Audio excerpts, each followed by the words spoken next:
అందరికీ నమస్తే. Welcome to TR TV. నేను మీ తిరుపతి.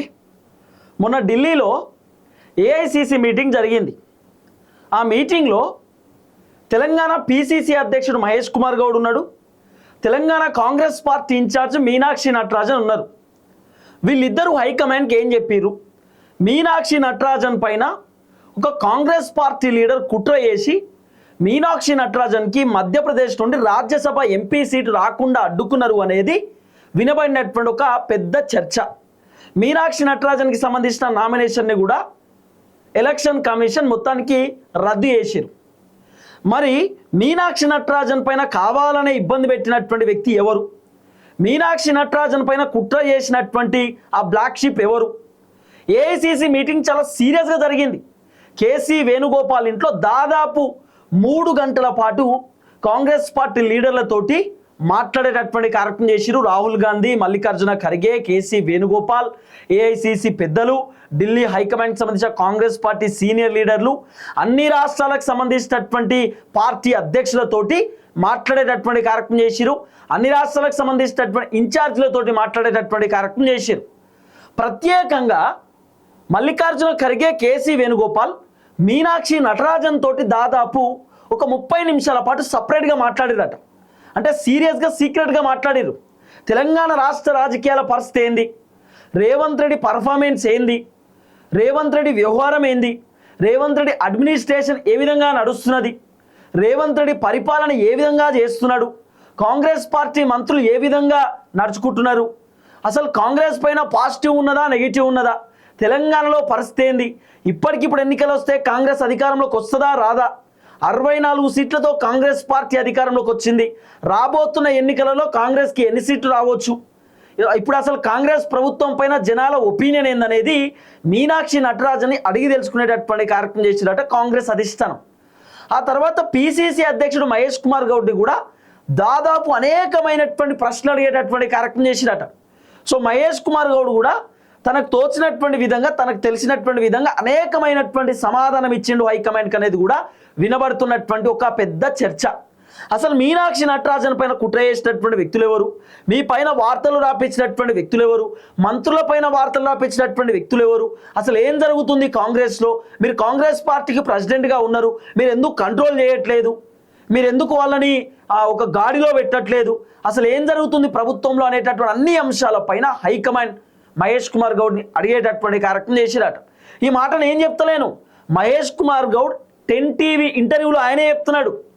మీనాక్షి నటరాజన్ పైన కుట్ర జరిగింది, ఆ కుట్ర చేసినటువంటి వ్యక్తి పైన రేవంత్ రెడ్డి కోపంగా ఉన్నాడు, రేవంత్ రెడ్డి ఆయనను పట్టుకుంటాడు, రేవంత్ రెడ్డి ఇన్వెస్టిగేషన్ చేస్తున్నాడు, కావాలంటే సిట్టు విచారణ కూడా చేస్తాం, కాంగ్రెస్ పార్టీ హైకమాండ్ కూడా ఫుల్ సీరియస్గా ఉన్నారు, ఏఐసిసి మీటింగ్లో చర్చ నడిచింది, నన్ను కూడా అనేకమైన ప్రశ్నలు అడిగినారు, నేను కూడా మొత్తం సమాధానం చెప్పినా, నేను ఇక కావాల్సిన అన్ని కూడా హైకమాండ్కి ఇచ్చిన అని చెప్పి పిసిసి అధ్యక్షుడు మహేష్ అన్న చెప్తున్నటువంటి మాట. దీన్ని బట్టి చూస్తే మనం అర్థం చేసుకోవాలి, మహేష్ అన్న చాలా కీలకమైనటువంటి విషయాలు హైకమాండ్ దృష్టికి చెప్పిండేమో, చాలా కీలకమైనటువంటి విషయాలు. మహేష్ కుమార్ గౌడ్ పైన ఎవరు కుట్ర చేశారు అనేటటువంటి విషయాన్ని కూడా మహేష్ కుమార్ గౌడ్ ఢిల్లీకి చెప్పిండేమో. రకరకాల క్వశ్చన్ మార్కులు తెరపైకి వస్తున్నాయి. ఎందుకంటే రేవంత్ రెడ్డికి అత్యంత సన్నిహితంగా ఉండేటటువంటి వ్యక్తి, పొద్దుగాల లేస్తే రేవంత్ రెడ్డి వాళ్ళ ఇంటి దగ్గరనే ఉండేటటువంటి వ్యక్తి, రేవంత్ రెడ్డి ప్రోగ్రామ్ పోయినా, మీటింగ్ పోయినా, ప్రెస్ మీట్ అయినా, భారీ బహిరంగ సభ అయినా, పబ్లిక్ మీటింగ్ అయినా రేవంత్ రెడ్డి వెనకాలనే కనబడతాడు. రేవంత్ రెడ్డికి అత్యంత ఆత్మమిత్రుడు, బాగా క్లోజ్ సన్నిహితుడు. మరి ఎట్లా క్లోజో మనకు తెలియదు కానీ ఫుల్ క్లోజ్ ఫహీం ఖురేషీ. ఈ ఫహీం ఖురేషీ అనేటటువంటి వ్యక్తే మీనాక్షి నటరాజన్ పైన కుట్ర చేసింది అనేది ఒక చర్చ.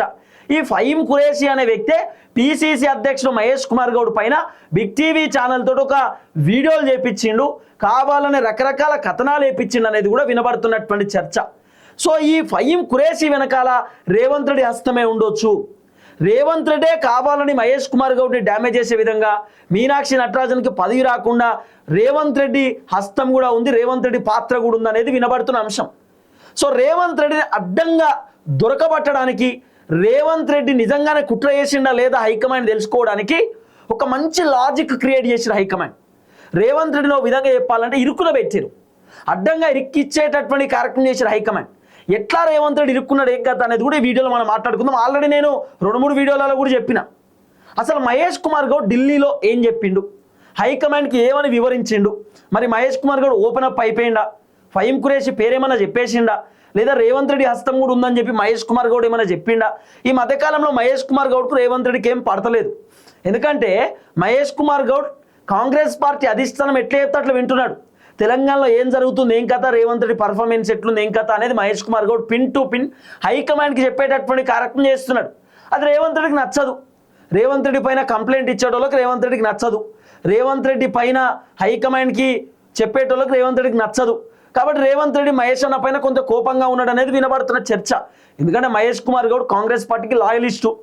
మహేష్ కుమార్ గౌడ్ చాలా కీలకమైనటువంటి వ్యక్తి, కాంగ్రెస్లోనే ఎప్పటి నుండో ఉన్నటువంటి వ్యక్తి. కాబట్టి మహేష్ కుమార్ గౌడ్ హైకమాండ్కి కట్టుబడి ఉంటాడు.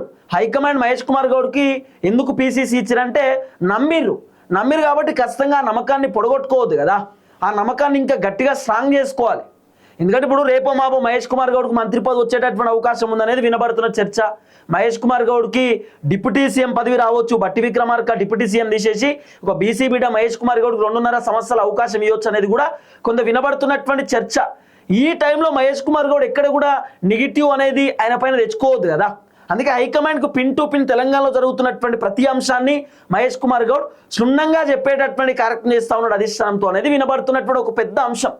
సరే, ఫస్ట్ ఒక వార్త ఉంది. ఈ వార్త మీరు వినాలే. ఈ వీడియో మహేష్ అన్న క్లియర్గా చెప్పిండు. మీనాక్షి నటరాజన్ పైన కుట్ర చేసినటువంటి వ్యక్తులను పట్టుకుంటాం. రేవంత్ రెడ్డి సీరియస్గా ఉన్నాడు. రేవంత్ రెడ్డికి హైకమాండ్ అప్పచెప్పిరా పని. ఎందుకు అప్పచెప్పిరో చెప్తా. మీనాక్షి నటరాజన్ పైన కుట్ర చేసినటువంటి వ్యక్తిని పట్టుకోవడానికి రేవంత్ రెడ్డికే బాధ్యతలు అప్పగించారు అధిష్టానం. ఎందుకు బాధ్యతలు అప్పగించారు అంటే, ఇప్పుడు రేవంత్ రెడ్డికి అత్యంత సన్నిహితమైనటువంటి వ్యక్తి ఫహీం ఖురేషియే మీనాక్షి నటరాజన్ పైన కుట్ర చేసిందనేది ఒక పెద్ద చర్చ. ఎందుకు ఫహీం ఖురేషి కుట్ర చేసిందంటే, ఫహీం ఖురేషి మంత్రి పదవి అడిగితే మీనాక్షి నటరాజన్ ఇయ్యమని చెప్పింది. ఫహీం ఖురేషి ఎమ్మెల్సీ పదవి అడిగితే మీనాక్షి నటరాజన్ కుదరదని చెప్పింది. Faheem Qureshi Congress party working president పదవి అడిగితే మీనాక్షి నటరాజన్ కుదరదని చెప్పింది, ఇయ్యమని చెప్పింది. అయితే ఫహీం ఖురేషి పదవులను మీనాక్షి నటరాజన్ అడ్డుకున్నది కాబట్టి మీనాక్షి నటరాజన్కి వస్తున్నటువంటి రాజ్యసభ ఎంపీ పదవిని ఫహీం ఖురేషి కుట్ర చేసి అడ్డుకున్నాడు అనేది ఒక పెద్ద చర్చ. మీనాక్షి నటరాజన్కు కోర్టు నుండి వచ్చినటువంటి నోటీసు గురించి ఫహీం ఖురేషియే తన మనుషులను పంపించి ఆ నోటీసు తెప్పించుకొని ఆ notice Maharashtra through Madhya Pradesh BJP లీడర్లకు ఫహీం ఖురేషియే పంపించింది అనేది ఒక పెద్ద వార్త. ఈ అంశం పైన చాలామంది రాజకీయ విశ్లేషకులు, సీనియర్ జర్నలిస్టులు రకరకాలుగా మాట్లాడుకుంటున్నారు. ఫహీం ఖురేషి ఎవరు? మళ్ళీ రేవంత్ రెడ్డి క్లోజ్, రేవంత్ రెడ్డికి అత్యంత సన్నిహితమైన వ్యక్తి, రేవంత్ రెడ్డికి మంచి తమ్ముని లెక్క, మంచి బెస్ట్ ఫ్రెండ్స్, దోస్తులు. అయితే హైకమాండ్ ఇప్పుడు రేవంత్ రెడ్డికి బాధ్యతలు ఇచ్చారు. కుట్ర చేసినటువంటి వ్యక్తిని ఎవరో మీరే కనిపెట్టాలని చెప్పి. రేవంత్ రెడ్డి కనిపెట్టినా కూడా పేరు చెప్పలేడు, ఎందుకంటే ఫహీం ఖురేషి రేవంత్ రెడ్డి క్లోజు.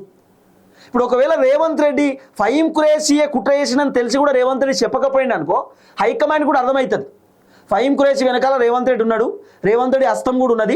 అందుకే రేవంత్ రెడ్డి ఫహీం ఖురేషి అని తెలిసినా కూడా రేవంత్ రెడ్డి చెప్తలేడు. రేవంత్ రెడ్డి ఆ పేరు బయట పెడతలేడని ఖచ్చితంగా హైకమాండ్కి అర్థమైపోతుంది. రేవంత్ రెడ్డి కూడా ఈ సీన్ వెనకాల ఉన్నాడు, రేవంత్ రెడ్డి కూడా ఖచ్చితంగా ఈ కుట్ర వెనకాల ఉన్న ఒక పాత్ర ఉన్నది. మరి రేవంత్ రెడ్డి నిజాయితీగా ఉంటే, నిజాయితీగా ఆయన రేవంత్ రెడ్డి విచారణ చేస్తే, కాంగ్రెస్కి లాయలిస్ట్ పర్సన్ అయితే మరి ఇప్పటిదాకా కనిపెట్టి ఓ పలానా లీడరే మీనాక్షి నటరాజన్ పైన కుట్ర చేసిన అని చెప్పి బహిరంగంగా చెప్పాలి కదా. మరి ఎందుకు చెప్తలేడు? ఇంకెన్ని రోజులు పడుతుంది? కాంగ్రెస్లో ఉన్నటువంటి ఒక బ్లాక్ షిప్ని పట్టుకుంటలేరు ఇప్పటిదాకా. అంటే ఏందన్నట్టు అర్థం? అంటే దీని వెనకాల రేవంత్ రెడ్డి హస్తం ఏమైనా ఉండొచ్చా? రేవంత్ రెడ్డికే బాధ్యతలు ఎందుకు ఇచ్చారంటే అసలు రేవంత్ రెడ్డి కూడా దీని వెనకాల ఉన్నాడా లేడా, ఈ కుట్ర వెనకాలనేది తెలుసుకోవడానికి హైకమాండ్ మంచి logic point పట్టిరు.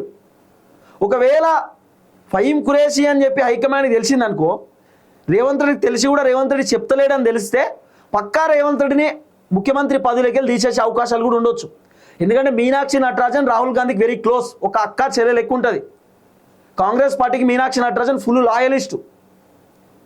Meenakshi Natarajan cutter Congress వాది కాబట్టి ఆమె కాంగ్రెస్ పార్టీకి సంబంధించిన కీలక నేత.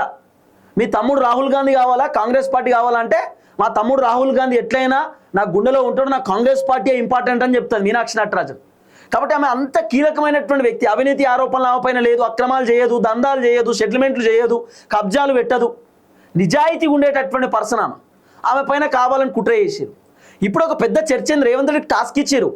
రేవంత్ రెడ్డి క్లోజ్ ఫ్రెండ్ వేం నరేందర్ రెడ్డిని రాజ్యసభ సీటుకు రాజీనామా చేయించి ఉప ఎన్నికలో, మళ్ళీ తెలంగాణ ఉప ఎన్నికలో మీనాక్షి నటరాజన్ పోటీ చేసి రాజ్యసభ ఎంపీ సీటుకు మీనాక్షి నటరాజన్ పోటీ చేయడానికి రెడీ ఉన్నది. సో తెలంగాణ నుండి మీనాక్షికి ఎంపీ సీట్ వచ్చేటటువంటి అవకాశాలు కనబడుతున్నది వేం నరేందర్ రెడ్డి రాజీనామా చేస్తే. ఇదంతా రేవంత్ రెడ్డికి ఒక పెద్ద టాస్క్ ఇప్పుడు. కానీ హైకమాండ్లో అసలు ఏం చెప్పిండు మహేష్ కుమార్ గౌడ్ అనేది ఒక పెద్ద క్వశ్చన్ మార్క్.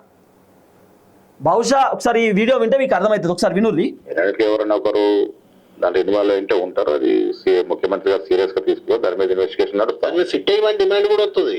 ఇన్వెస్టిగేషన్ అయితే నడుస్తా ఉంది. ముఖ్యమంత్రి గారు ఈ ఇష్యూని చాలా సీరియస్ గా తీసుకున్నారు. ఎంతసేపు అండి మీరు డెఫినెట్ గా వస్తుంది. ఏఐసిసి కూడా దీన్ని సీరియస్ గా పరిగణిస్తోంది. నన్ను కూడా ఎంక్వైరీ చేశారు. నేను కూడా ఏఐసి మీటింగ్ లో దీని మీద పూర్తి వివరణ ఇచ్చినాను. విన్నారు కదా, ఏఐసిసి నన్ను అడిగిర్రు, నేను పూర్తి వివరణ ఇచ్చిన. మహేష్ కుమార్ గౌడ్ చెప్తున్నమాట, పిసిసి అధ్యక్షుడు. మరి వాళ్ళు ఏం అడిగారు, మహేష్ అన్న ఏం చెప్పిండు? మహేష్ అన్న ఎన్ని సంచలనమైనటువంటి విషయాలు ఢిల్లీలో బయటపెట్టిండు. రేవంత్ రెడ్డి కుట్రలు కుతంత్రాలను మహేష్ అన్న ఏమని చెప్పిండు. మరి మహేష్ కుమార్ గౌడ్ పైన కూడా వార్త వచ్చింది బిగ్ టీవీ ఛానల్లో. మహేష్ కుమార్ గౌడ్ డిజాస్టర్, పిసిసి పదవిలో ఉండడానికి అర్హత లేదు, మంచిగా పనిచేస్తాడని చెప్పి వార్తలు ఎందుకు వచ్చినాయి తెలుసా? ఫహీం ఖురేషీ రాపించిందట. ఫహీం ఖురేషీకి పదవులు రాకుండా మహేష్ అని అడ్డుకున్నాడు కాబట్టి మహేష్ కుమార్ గౌడ్ పిసిసి పదవి ఓవడానికి ఫహీం ఖురేషీ రకరకాల ప్రయత్నాలు చేసినది ఒక పెద్ద చర్చ. ఫహీం ఖురేషీ రాపించిందనే సంగతి రేవంత్ రెడ్డి తెలిసినా రేవంత్ రెడ్డి రెస్పాన్స్ కాడు. ఇవన్నీ విషయాలు పిసిసి అధ్యక్షుడు మహేష్ అన్న హైకమాండ్ దృష్టికి తీసుకుపోయిన అనేది ఒక పెద్ద చర్చ. అంటే ఒక రకంగా చెప్పాలంటే రేవంత్ రెడ్డి బండారం మొత్తం మహేష్ కుమార్ గౌడ్ ఢిల్లీలో బయటపెట్టిండు.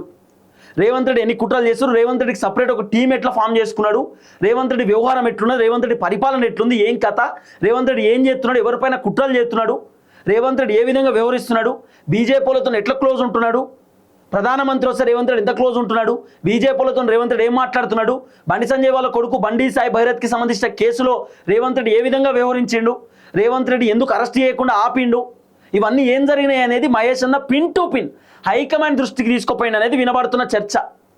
మరి దీన్ని బట్టి చూస్తే ఆయనే చెప్తున్నాడు, నేను చాలా విషయాలు చెప్పిన ఏఐసిసి దృష్టికి, ఏఐసిసి నన్ను అడిగారు, నాకు దోచిన విధంగా నేను అన్ని విషయాలు చెప్పిన అని చెప్పి ఆయన చెప్తున్న మాట. నాట్ ఓన్లీ మహేష్ అన్నకు, మీనాక్షి మేడంని కూడా అడిగినట్టు చాలా ప్రశ్నలు. ఏఐసిసి సపరేట్ మహేష్ అన్నతో 30 నిమిషాలు, మీనాక్షి నటరాజన్తో 30 నిమిషాలు సపరేట్ మాట్లాడారు. మల్లికార్జున ఖర్గే, కేసీ వేణుగోపాల్ చాలా విషయాలు తెలుసుకున్నారు. తెలంగాణ రాష్ట్ర రాజకీయాల పరిస్థితుల గురించి, రేవంత్ రెడ్డి పర్ఫార్మెన్స్ ఎట్లుంది, మంత్రులు ఏం చేస్తారు, రేవంత్ రెడ్డి ఎవరితో కలిసి ఉంటుండు, ఎవరితో క్లోజ్ ఉంటుండు, ఎమ్మెల్యేలకు అపాయింట్మెంట్ ఇస్తుండా లేదా, ఎమ్మెల్యేలను కలుతుండా లేదా, మంత్రులను కలుతుండా లేదా, అసలు రేవంత్ రెడ్డి ఏం చేస్తున్నా ఏం కథ అనేది చాలా విషయాలు అధిష్టానం తెలుసుకునేటటువంటి కార్యక్రమం చేశారు. కానీ మహేష్ అన్న మాత్రం రేవంత్ రెడ్డి గురించి చాలా అద్భుతమైనటువంటి విషయాలు హైకమాండ్ దృష్టికి తీసుకుపోయింది అనేది వినబడుతున్న చర్చ. మరి ఏమేం చెప్పిండో చూడాలి. మరి రేవంత్ రెడ్డి 6 గ్యారెంటీల గురించా, 420 హామీల గురించా, కొత్త హెలికాప్టర్ గురించా, లేకపోతే భూముల దందాల గురించా, కబ్జాల గురించా, రేవంత్ రెడ్డి పేరు చెప్పుకొని వేల కోట్ల రూపాయలు అక్రమంగా ఖతం చేస్తున్నటువంటి వ్యక్తుల గురించి చెప్పిండా, ఏం చెప్పిండు అనేది ఒక పెద్ద క్వశ్చన్ మార్క్. కానీ చాలా విషయాలు మహేష్ కుమార్ గౌడ్ హైకమాండ్ దృష్టికి తీసుకుపోయిందట. ఓ విధంగా చెప్పాలంటే రేవంత్ రెడ్డి భాగవతం మొత్తం కాంగ్రెస్ పార్టీ ప్రెసిడెంట్ ఢిల్లీలో బయటపెట్టిండు, ఢిల్లీలో చెప్పిండు. ఇది మాత్రం ఫ్యాక్ట్. ఇక రేవంత్ రెడ్డి పైన ఎటువంటి యాక్షన్ తీసుకుంటారు అధిష్టానం ఏం కథ అనేది ముందు వేచి చూడాల్సినటువంటి అవసరం ఉంటుంది. రేవంత్ రెడ్డి ఇరుకున పెట్టిరు అధిష్టానం. ఖచ్చితంగా రేవంత్ రెడ్డి మీనాక్షి నటరాజన్ పైన కుట్ర చేసినటువంటి వ్యక్తి పేరు చెప్పాల్సింది. చెప్పకపోతే రేవంత్ రెడ్డి ఫెయిల్ అవుతాడు. రేవంత్ రెడ్డి పైన కూడా అనేక అనుమానాలు క్రియేట్ అవుతాయి. చూద్దాం ఏం జరగబోతుందో. దయచేసి వీడియో అందరూ షేర్ చేయండి. అందరికీ నమస్తే, థ్యాంక్ యూ సో మచ్. జై తెలంగాణ.